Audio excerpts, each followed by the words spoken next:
Quante Adams has spent the past 2 months in the maximum security federal wing at Alton City Jail, one of the most high-tech prisons on American soil. Cameras cover every corner of an inmate's life, including his 9x12 cell.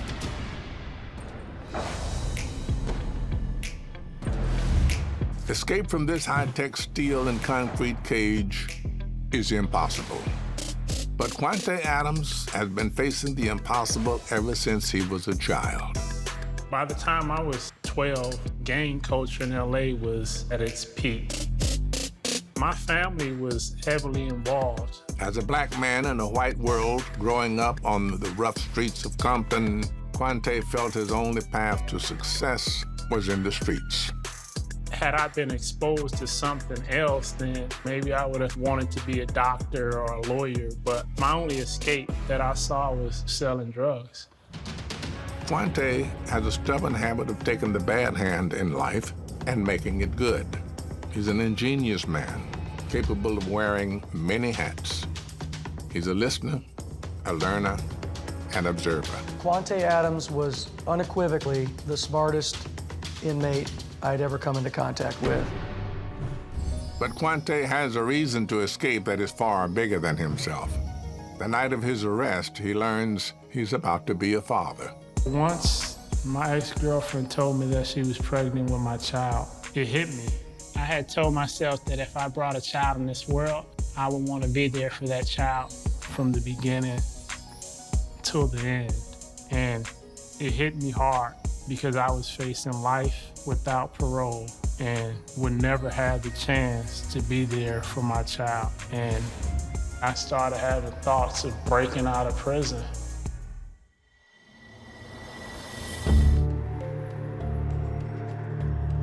Quante Adams is checking out escape routes from the moment he arrives.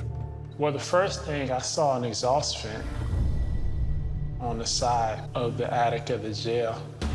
If he could somehow get to this vent, he thinks he can get out. Quante's keen eyes focus and record the scale and size of the building, operation of the gates, armed guard locations, and the angle of the cameras. I started looking to try to figure out what angles of the cell that the camera was not capturing. And I noticed that behind the camera there was 12 inches of a blind spot. It's the only place in the cell that isn't visible on the cameras because, of course, it's over the toilet. Quante devises an ingenious way to smuggle in a blade. The U.S. Postal Service. He orders a book and sends it to another inmate. Inside the book binding is a hacksaw blade he plans to use to cut a hole in the solid steel ceiling, just out of view of the cameras. I convinced one of the guards to pass the book to me and told him that I didn't have anything to read. It would just be a matter of time for me to start working.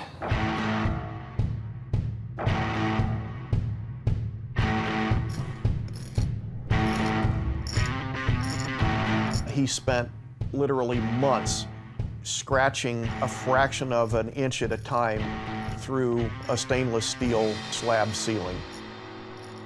Over the course of 5 weeks, Quante meticulously saws until he finally breaks through. Quante Adams is ready to put his escape plan into action. But this lone wolf may need an accomplice after all.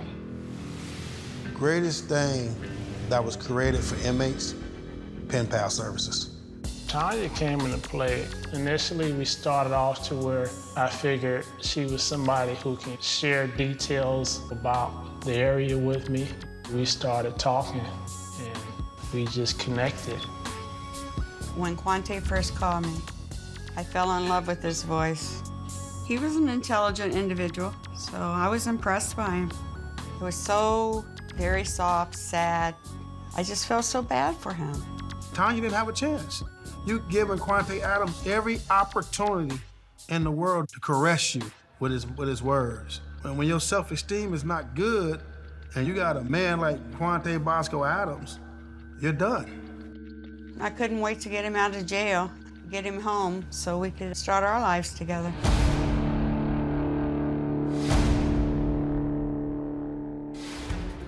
It's about a 30-foot drop to the ground from the escape vent. A fall from that height will shatter bones. The blankets are like 10 feet long and 8 feet wide. I ripped my blanket into these strips to make a rope, tied them together, made like 70 feet out of my blanket. Quante waits for his moment, puts a cup over the camera. He slips into his prison-issued thermals to avoid standing out on the outside, and then squeezes into the ceiling. Much to Quante's delight, his ride has arrived. Saw Tanya's car parked up there, popped the slats out of the vent, got ready to throw the rope out. And so I started sliding down. It burned the palms of my hand to the point to where I couldn't grip anymore. So once I was like 8 feet from the ground, it just fell. Tanya now looks in the direction of the prison and can't believe her eyes. So I just took off running in the direction of Tanya's car. I hopped in and told her to drive over to Missouri, go across the river.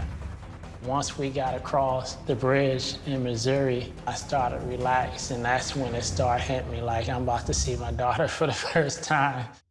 It was like the best feeling in the world. A paper carrier had seen bed sheets hanging out of one of the ventilation ducts. On the morning of May 2nd, I received a phone call from the jail superintendent. He told me that a prisoner was missing from his cell. The manhunt for Quante Adams is on. Local law enforcement goes into action. We went through all the prisoner logs. We learned pretty quickly that Quante had made a couple of phone calls to a woman and had visits from a woman before the escape, and her name was Tanya Goodwin.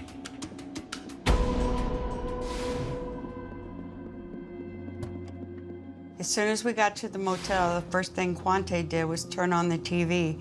All the channels was plastered with it. That's all you seen. Breakout, breakout, breakout.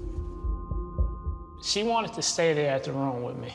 So I told her, you can't stay here because if they see that you're missing, you're a willing accomplice. It's gonna raise a red flag. I drove home and I just sat there and the cops were there probably within 15 minutes. You're harboring a federal fugitive. This is potentially prison time for you. It became a pretty forceful interview, and she gave up the actual location where she had taken him. Did not go to jail for nobody, not even Quante.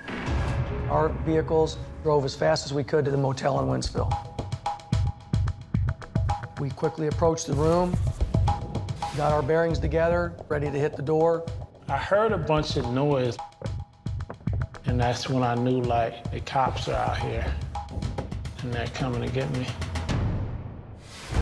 Kicked it open. When we came in, guns out on him, he was laying in bed. It reminded me of a child. He responded like a child would. He grabbed the sheets and just pulled him up to his nose, as if to hide for the very last time. But the look in his eyes was, I'm done. After being sent to the Federal Correctional Institution in Victorville, California, where he was to serve a 35-year term, Quante began the appeal process. He hired lawyers and soon realized he could go it alone. He fired his team, hit the books, and became his own defense attorney. The Observer won his case in federal court and was released from prison on July 24, 2020, after serving 16 years of his 35-year sentence. The judge granted me immediate release, and I saw my daughter for the first time as a free person. Quante took full custody of his daughter and began a new life. When Quante Adams won his appeal, that was the most ultimate prison break a man could ever want in life. Here I am producing a movie, published a book, working with foundations to help prevent other young people from taking the same road that I did. Quante Adams offers a rare example of someone beaten down by life and the system, who in the end overcomes it all.